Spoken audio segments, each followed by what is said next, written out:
The morning the bank took the Calder ranch, the whole town of Stillwater turned out to watch, because there is no entertainment on the frontier quite like the fall of a proud family, and the Calders had been proud, and were falling, and folk do love a spectacle.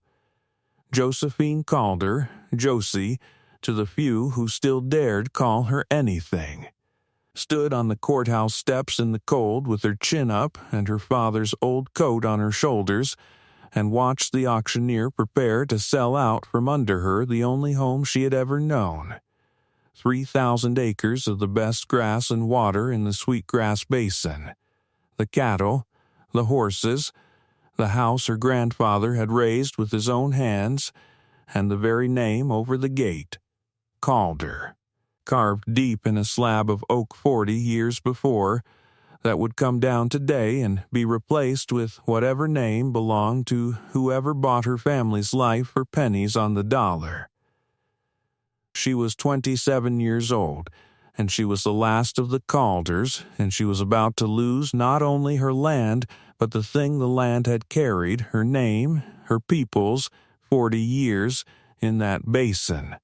The whole weight and worth of everyone who had come before her, and she had sworn to herself she would not weep where the town could see, and she was holding to it, barely, with her nails cutting her palms inside her gloves.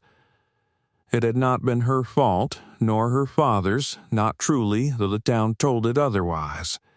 Nate Calder had been a good rancher and an honest one, and the ranch had been sound, until the long drought 2 years back killed half the herd, and then Nate's heart had killed Nate, worn out fighting to save the rest, and Josie had buried her father and taken up the whole crushing weight of the place alone at 25, and might have pulled it through too, for she was as fine a cattle woman as any man in the basin, save for one thing, the note. The mortgage her father had taken in the drought year to buy feed and hold the herd, held by the Stillwater Bank by its president Everett Crane, a sleek silver-haired man with cold eyes and a pointed beard and a smile like a closing drawer. Crane had been all sympathy when Nate signed. He had been considerably less sympathetic since, and Josie had come, too late. To understand why, Everett Crane wanted the Calder Ranch. Not the debt, the ranch. Its grass, its timber, and above all its water, the year-round creek that was the best in the basin and that Crane and the land syndicate he fronted for had been quietly buying up the country to control. Crane had never wanted his money back. He had wanted Josie to fail, had structured the note so she would, had called it due in the dead of winter when no cattlewoman could raise the sum, precisely so he could take the ranch cheap at foreclosure and hand its water to his syndicate. And now the day had come, and Everett Crane sat at the front of the crowd with his thin, satisfied smile, waiting to buy 40 years of Calders for a song. The Calder Ranch, the auctioneer called, 3,000 acres, improvements, water rights, and stock, sold to satisfy the outstanding note of the Stillwater Bank and Trust. We'll open the bidding at I'll pay the note. The voice came from the back of the crowd, low and quiet and certain, and it cut through the cold morning air and stopped the auctioneer's mouth. And the whole town turned as one to look. A man stood at the edge of the crowd, a big man, tall and broad through the shoulders, in a long, fine sheepskin collared coat, dark-bearded, with pale, watchful, gray eyes and a stillness about him that made the noisy crowd go quiet without knowing why. Josie did not know him. And yet there was something, some half-memory that stirred and would not surface, some old familiar thing in the set of those shoulders and the quiet of that face.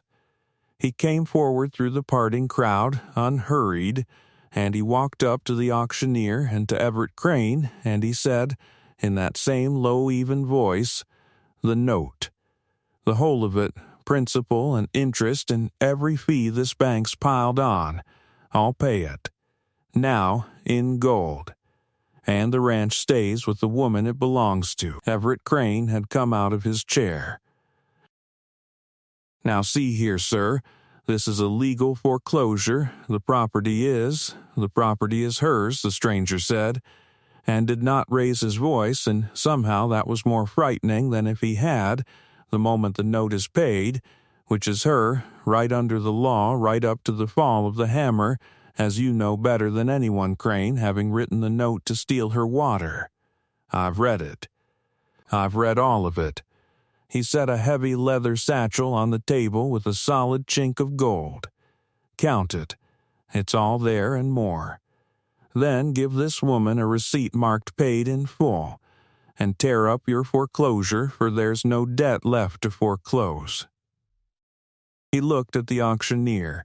"Unless you'd like to explain to a territorial judge why you sold a ranch out from under its owner after the note was settled in front of the whole town." The auctioneer counted it, his hands unsteady. It was all there, and Everett Crane stood white and rigid with fury as the thing he had schemed 2 years for slipped through his fingers in the space of a minute, and the crowd murmured and craned. And Josie Calder stood on the courthouse steps and could not for a long moment understand what was happening. That a man she had never seen had just walked out of a crowd and paid 2 years of her family's ruin in gold and handed her back her whole life. The auctioneer, rattled, declared the note satisfied and the sale void, and it was done, legal and binding before 100 witnesses. And the Calder ranch was Josie's, free and clear, saved. She came down the steps on legs that shook and crossed to the stranger, who was gathering up his empty satchel, and she said, her voice not quite steady, "Mister, I don't. Who are you?" "Why would you? That's a fortune. That's more money than I'll see in 10 years. You can't just—" "Why? What do you want?" And the big man looked at her with his pale gray eyes, and something moved in his hard, quiet face, and he said, simply, "Nothing." He settled his hat. "I don't want anything, Miss Calder. The ranch is yours. The debt's gone. That's all." And he touched his hat brim, and turned, and walked to his horse, and mounted, and rode out of Stillwater without another word, leaving Josephine Calder standing in the snow with a receipt marked paid in full in her shaking hand and 100 questions in her throat, and not one of them answered. She could not let it lie, of course. Josie Calder was a proud woman. It was near the whole of her, that pride, the Calder pride, the thing that had kept her chin up through the worst morning of her life. And a proud woman cannot simply accept a fortune from a stranger and go on about her business as though the world made sense. She had to know. She had to understand it, and more than that, she had to repay it, for to be so utterly beholden to a man she did not know was a weight her pride could not carry. So she made inquiries and learned that the stranger had bought the old Hendry place, a fine spread on the far side of the basin, some months back, paying cash, a wealthy man come from the Western Territories. Name of Rafe Colton, who kept to himself and spoke to no one, and was already in the way of the country, becoming a figure of mystery and rumor. And a week after the auction, Josie Calder saddled her horse and rode across the basin to the Colton place to confront the silent man who had saved her ranch, and demand to know why, and to insist, Calder proud, on some means of paying him back. He was mending a corral rail when she rode up, in his shirt sleeves despite the cold. And she was struck again by the size of him, and by that nagging half-memory, and she sat her horse a moment, watching him work before he noticed her, watching the sure economy of a man who had done hard physical work his whole life and never lost the habit of it, though he could now have hired 100 men to do it for him. And something about that, about a rich man mending his own fence in the cold, softened the edge of the speech she'd ridden over to give. Then she squared her shoulders and swung down, for softening was not surrendering, and she came straight to it, for she was not a woman who circled a thing. Mr. Colton, I've come to thank you, and to tell you I mean to pay back every cent if it takes me the rest of my life, for I'll not be any man's charity, not even a kind man's. So name your terms. Interest, a lien, work, my hands are as good as any hired man's and better than most.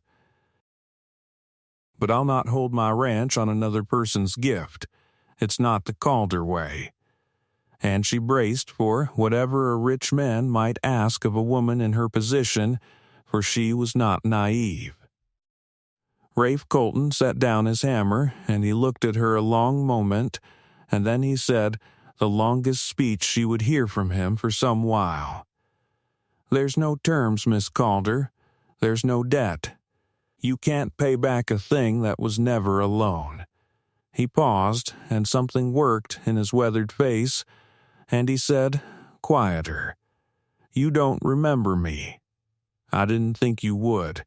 It's been 15 years, and I was a different thing then, a starved half-grown drifter come to your father's gate in the winter of '69 begging work. Nothing to my name but the rags on my back and a bad reputation I hadn't earned. Every other rancher in this basin ran me off. Your father took one look at me, a hungry stray nobody'd have, and he said, 'You look like you could use a hot meal and honest work, son, and I've got both.' He gave me a bunk and a wage and a winter's work, and he taught me the cattle, and he treated me like a man when I'd near forgot I was one. And your mother fed me at the family table, not the bunkhouse, because she said no one ate alone at Christmas under her roof. And you," he almost smiled, "you were a skinny, freckled girl of 12 who followed me around asking 1,000 questions and wasn't afraid of me the way grown folk were, and you gave me a knitted scarf you'd made. That first Christmas, because you'd noticed I hadn't one. I've still got it. 15 years and I've still got that scarf." Josie stood very still, the memory surfacing at last, the shy, big, quiet drifter of her childhood, the one her father had vouched for, the one who'd left in the spring and never come back, and her eyes filled.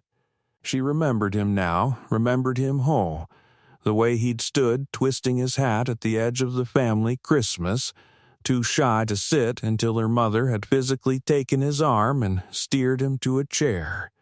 The careful, gentle way his big, rough hands had gentled a frightened calf the winter afternoon he'd spent without being asked, mending every broken thing in the barn a 12-year-old girl had given up on. She remembered giving him the scarf.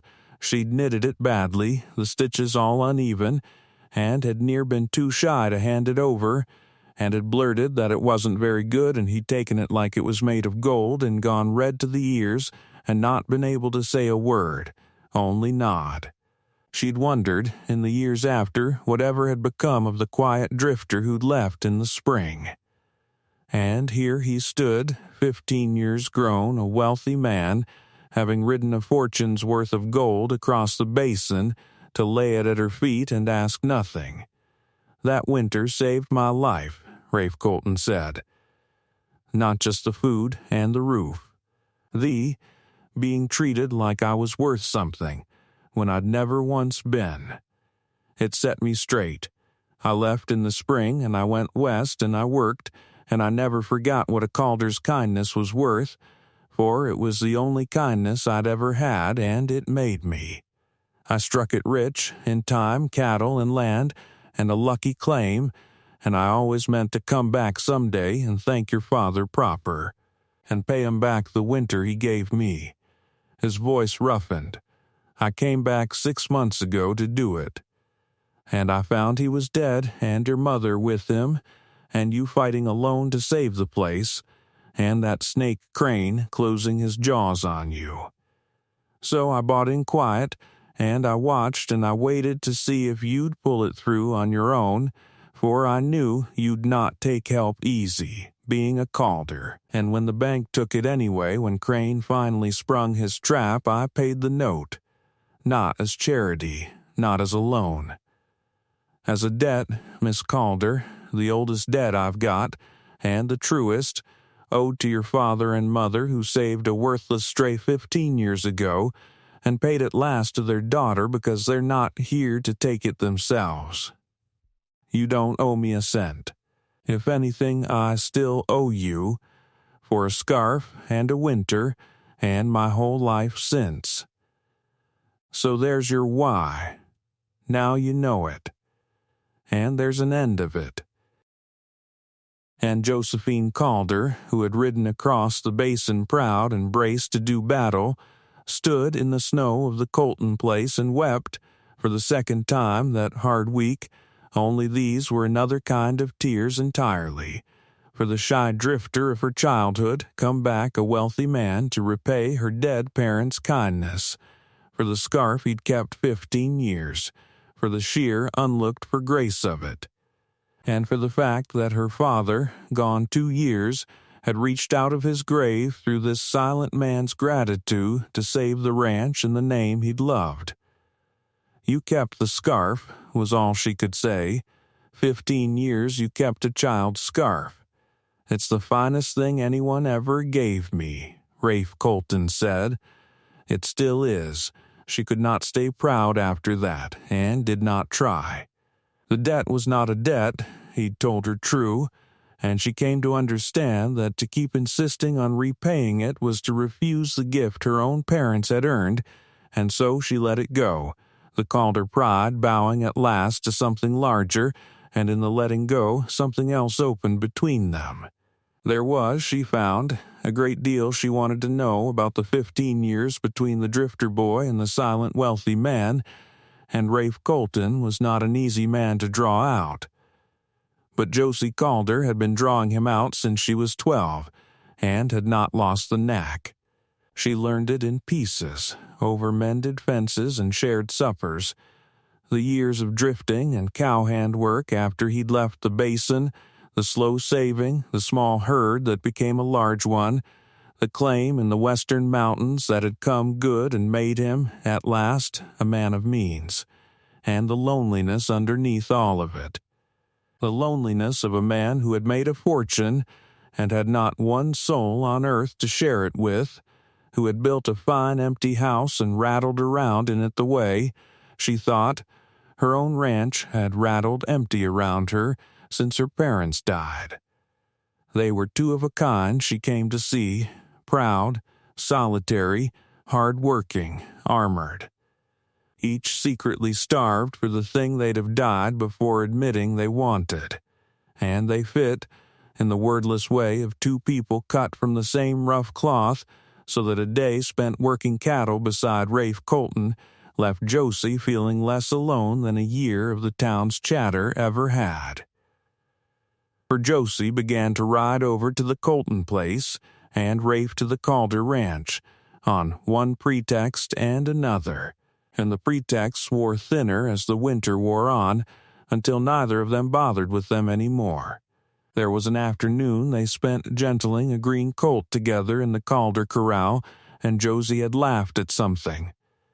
Really laughed, for the first time since her father died, and had looked up to find Rafe watching her with such open naked tenderness on his usually guarded face that she'd gone still and the air between them had gone taut and warm. And then the colt had shoved between them and broken the moment, and they'd both laughed, flustered, and gone back to work, but something had been said in that look that no words could have said better. He was a man of few words, Rafe Colton, made silent by hard boyhood and harder years, and Josie was a woman who'd armored herself in pride and work since her parents died. And they were neither of them easy with their hearts, but they were easy with each other, in the wordless companionship of two people who loved the same things, the land and the cattle and the hard honest work of a ranch, and who had, it turned out, loved each other in some unformed way across 15 years and a knitted scarf. They worked side by side, mending the Calder fences, gathering the scattered herd, and the silent man and the proud woman found in each other's steady company a thing neither had known they were starving for. and the old loyal Calder hand, a weathered soul named Wash who'd stayed on through everything for love of Nate Calder's memory. Working the ranch for months on the promise of back wages Josie hadn't the money to pay, and never once complaining of it, watched the two of them and allowed to the horses that it was about time, and that old Nate would be pleased as punch wherever he was. Wash had known Rafe, too, it turned out. Back in the winter of '69, had shared the bunkhouse with the shy drifter and taught him to rope, and when he'd recognized the wealthy stranger at the auction as that selfsame boy grown up, the old man had to go sit down behind the courthouse a while and collect himself, and had said after that he'd always known that Quiet One would amount to something, for a boy who treats an old cowhand and a green calf with the same gentleness has got the right stuff in him, and the world generally figures that out eventually. But Everett Crane was not finished. A man who has schemed 2 years for a thing does not surrender it because a stranger paid a note, he only changes his angle. And Crane, humiliated before the whole town, his syndicate's water grab thwarted, turned his cold mind to other means. He came to see Josie first, all silk and reason, a week after the auction. He found her at the Calder ranch, and he sat his fine horse in her yard and made her a smooth, cold offer. He understood she'd had a stroke of luck with the note, but ranching was a chancy business. And a woman alone, well, he was prepared to be generous. He would buy the Calder ranch outright, a fair price, more than fair, and save her the years of struggle ahead. Josie had told him, in language that would have made her father proud, exactly where he could take his fair price, and Crane had merely smiled his closing drawer smile and touched his hat and said she might feel differently by summer, and ridden off, and Josie had understood, watching him go, that the threat in those soft words was real, and that Everett Crane was a long way from beaten. She was right. He could not touch the ranch now, it was clear and paid, but he could touch the water another way, and one bright bitter day in late winter Josie found Crane's men fencing off the Calder Creek a mile above her land, on a strip of range Crane had bought, and diverting the flow into a new ditch that would carry the basin's best water to Crane's syndicate land and leave the Calder ranch, and every small rancher below it, to dry up come summer. It was legal, or near enough. Crane had bought the strip and filed the water claim, and if he could hold the diversion through one dry season, the Calder ranch would be worthless without water, and Josie would have to sell after all, cheap, to the only buyer Crane he had lost the ranch. Now he meant to take its water and starve her off it.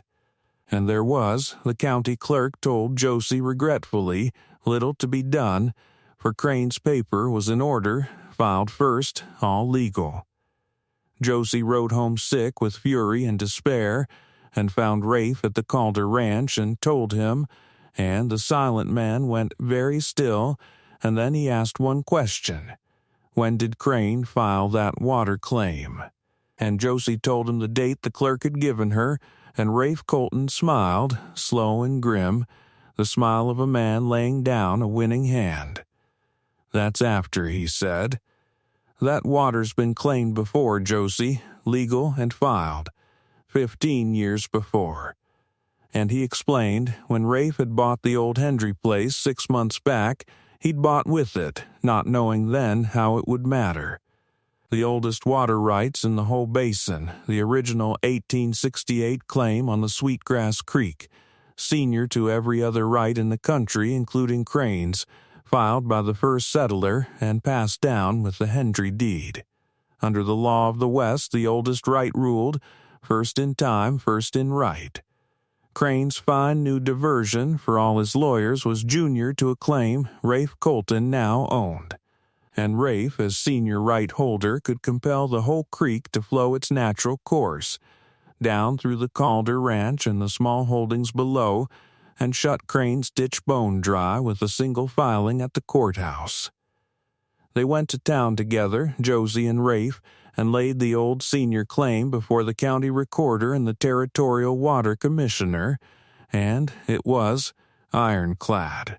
40 years of precedent behind it, and Everett Crane's grand diversion was ordered closed and his water claim subordinated and his syndicate's whole scheme for the basin broken in an afternoon. Crane fought it, of course. He brought his lawyers and his money and his smooth, cold certainty, but there is no arguing with the oldest water right in a basin. For the law of the West on that one point is granite, first in time, first in right, and Rafe Colton's 1868 claim was first by 15 years over anything Crane held. The commissioner ruled from the bench. Crane's men were made to open the diversion and take down their fence, and the whole basin gathered to watch the Sweetgrass Creek come roaring back down its natural course through the Calder land, and the small ranchers below whooped and threw their hats, for Crane had meant to starve them too, and they knew now who had saved them. And there was worse for Crane, for the scrutiny that came with it turned up the crooked structure of the Calder note, and a dozen other foreclosures Crane had engineered the same way. Ranchers and widows and homesteaders squeezed off their land by notes written to fail, and the depositors grew alarmed, and the territorial bank examiner came.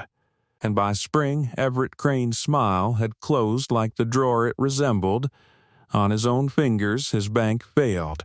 His syndicate scattered, and Crane himself left Stillwater in the night one step ahead of an indictment, and the basin was well rid of him. The water ran free down the Sweetgrass to the Calder Ranch and all the small holdings below, as it had for 40 years and would for 40 more. And Josie Calder had not only saved her ranch, but in the saving become something of a hero to every small rancher in the basin Crane had meant to squeeze, which did the old Calder name no harm at all. It was spring by the time it was all settled, and one evening Rafe Colton came to the Calder ranch and found Josie standing at the gate, looking up at the carved oak slab that still read Calder, the name that had so nearly come down that cold morning and had not. And he came and stood beside her, and for a while neither spoke, in the comfortable wordless way they had. The basin was greening below them, the Sweetgrass Creek loud with snow melt, the rescued cattle scattered fat across the hills, and it was all, Josie thought, so nearly lost, all of it, the land and the water and the name and her whole self, and had been given back to her by the silent man standing at her shoulder, who had asked for nothing, who was even now not asking for anything, only standing quiet beside her in the spring dusk looking up at her father's name. And Josie found her heart was very full, and that the pride which had armored her whole life had somewhere, in this long winter, quietly laid itself down, and that she wanted, more than she had wanted anything since her father died, to keep this man near her for the rest of her days. She had almost decided to say so herself, Calder bold, when Rafe spoke first. And then Rafe said, "Lo, I've been thinking on that name." Josie looked at him. "It near came down," he said. "I'd not like to see it come down, ever. It's a good name, best in the basin." He turned his hat in his hands, this big silent man, awkward as the drifter boy he'd been. "I've got no name worth speaking of, Josie. Colton's just a name I took. I never knew my own people. I always envied you that, Kate. That slab of oak with 40 years of good folk carved in it." He drew a breath. "What I'm trying to say, and saying poorly, for I've never had the words, I'd be honored to take your name, if you'd have me. Or to add mine to it, or you to add yours to mine, however you'd want it. I don't care about the order, I only—" He stopped, and started again. plain and quiet and from the bottom of his heart. I've loved you since you were a freckled girl who gave a stray his first scarf, though I didn't know then what it was. I've loved you certain since I rode back into this basin and found you fighting like a lion for your father's land. I don't want your ranch and I don't want repaying, and I never did. I only want you, Josie Calder, for the rest of my life, if you'll have a quiet man who can't say things right. That's all I've ever wanted since about the winter of '69. Marry me. Let me carve my life next to yours on that gate, and keep the Calder name alive, and never let it come down again. And Josephine Calder, the last of the Calders, looked at the silent man who had ridden out of her childhood and back into her life to save everything she was, and she understood that her father, who had taken in a starved stray 15 years ago on nothing but a good man's instinct, had planted that day, without ever knowing it, the seed of the thing that would save his daughter and his ranch and his name when he himself was gone, that the kindness Nate Calder had cast on the water 15 years before had come back to his girl as a whole life's love, and there was no repaying such a thing, only receiving it with a grateful heart. "You great silent fool," she said, weeping and laughing, reaching for him. The scarf. 15 years. Of course it's yes. It was always going to be yes. I think it's been yes since I was 12 and didn't know it either. And Rafe Colton gathered the proud, weeping, laughing woman into his arms at the Calder gate and kissed her under the carved oak name that would not now ever come down. They were married that summer, and Rafe Colton became Rafe Calder Colton, taking his wife's name alongside his own, so that both were carved fresh and deep in the oak over the gate, and the two ranches were joined into one great spread, with the best water and grass in the whole Sweetgrass Basin. And old Wash wept at the wedding and said he'd never doubted it. It was the whole basin's wedding, in truth, held out under the cottonwoods by the Calder Creek, with every small rancher Rafe's old water right had saved, come to see the silent man and the proud woman wed, and there was not a soul among them who did not understand that they owed their own saved land, in some part to the same quiet generosity that had saved the Calders, and the toasts ran long and the dancing ran later, and Rafe Colton, who had come to that basin 15 years before a friendless starved stray, stood in the summer dusk surrounded by a whole valley that now counted him a friend, with the woman he had loved half his life on his arm, and could not, for a while, trust himself to speak, which, being a man of few words, troubled him not at all. The Calder name did not come down, it grew, carried on now by Josie and Rafe, and, in time, by the children who filled the old ranch house with the noise and life it had missed for 2 long grieving years. And Josie kept the receipt marked, paid in full, framed on the wall, not for the money, but because it was the proof of a truth she wanted her children to grow up knowing, that a kindness given freely, expecting nothing, is never truly lost, but goes out into the world and travels strange roads through long years, and comes home again when it is needed most, multiplied past all reckoning. Her father had given a starved stranger a winter's worth of dignity and asked for nothing, and 15 years later, that nothing had come back as everything, a ranch saved, a name preserved, a villain broken, and a silent, devoted man who loved his daughter to the end of both their days. And Josie came to believe in the good years that followed that her father had known, not the particulars. Of course, not the drought, nor the bank, nor the drifter's return, but the deeper thing, that Nate Calder had lived his whole life by the plain faith that you treat every soul who comes to your gate as though they matter, because they do, and because you never know which hungry stray you feed at Christmas is carrying, unseen, the future of everyone you love. The bank had taken her ranch and her name for the space of one cold morning, and a silent mountain man had paid it all, and asked for nothing, because the only debt that had ever passed between their families was a debt of kindness, and kindness, freely given, is the one debt in all this hard world that pays itself back 100-fold.